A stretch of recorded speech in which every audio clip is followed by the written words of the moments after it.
Kung lalayo ka pa sa lumang daan sa bundok, makakahanap ka ng maliit na watermill. Dahil lalo na sa kabundukan ang tubig ay mahalaga, mayroong maraming mga aparato na gumagamit ng tubig sa kalikasan. At isa na rito ang watermill. Sa ibang salita, ito ay isang dinisenyo na aparato paggawa ng rice cake sa pamamagitan ng konektadong hill engine habang umaagos ang tubig at umiikot ang watermill. Sa tabi ng watermill, namumukod tangi ang mga bulaklak ng lotus kasama ang malamig na simoy ng bundok at mga berdeng puno.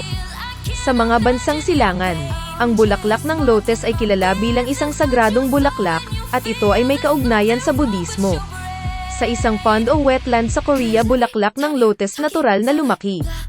Sa palasyo kung saan nakatira ang hari, may mga kaso kung saan ang mga bulaklak ng lotus ay nilinang, ngunit hindi madali na makakita tayo ng bulaklak ng lotus sa kabundukan.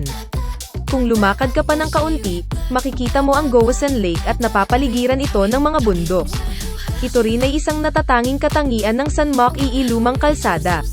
Sa mga araw na ito, maraming pag-unlad ang nagawa sa maraming lugar, kaya maraming lugar kung saan nasira ang paligid. San Mok-i lumang kalsada ay napangalagaan ng mabuti ang likas na kapaligiran at napanatili ang dating anyo nito. Nagpapakita ito ng magagandang tanawin sa amin. Ang kapansin-pansing katangian ng lumang kalsada ng San Mok-i ay ang magandang pagkakaisa ng mga bundok at isang lawa. Masasabing isang napakagandang kombinasyon ng mga bundok at isang lawa. Nag-aalok ito ng magandang tanawin sa amin. Sa mga araw na ito, maraming pag-unlad ang nagawa sa maraming lugar. Kaya maraming lugar kung saan nasira ang paligid. San Mok-i lumang kalsada ay napangalagaan ng mabuti ang likas na kapaligiran at napanatili ang dating anyo nito. Nagpapakita ito ng magagandang tanawin sa amin. Ang kapansin-pansing katangian ng lumang kalsada ng San Mok-i ay ang magandang pagkakaisa ng mga bundok at isang lawa. Masasabing isang napakagandang kombinasyon ng mga bundok at isang lawa. Nag-aalok ito ng magandang tanawin sa amin.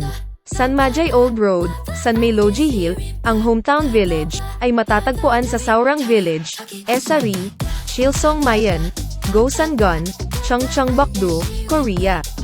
Ito ay isang lumang kalsada na may kabuoang haba na 10 ri na konektado sa bundok nayon ng San Mag-i. Isa itong walking trail na naibalik parang gumuguhit sa lumang daan na nananatiling bakas.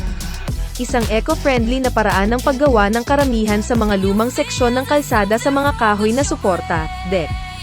Hindi lamang nito pinapaliit ang pinsala sa kapaligiran at ipinapakita ang natural na kagandahan bilang ito ay ang ganda ng mga bundok, tubig, at kagubatan sa kahabaan ng lumang daanan ng bundok ay isang lugar na maaring ituring na highlight ng Gowasan.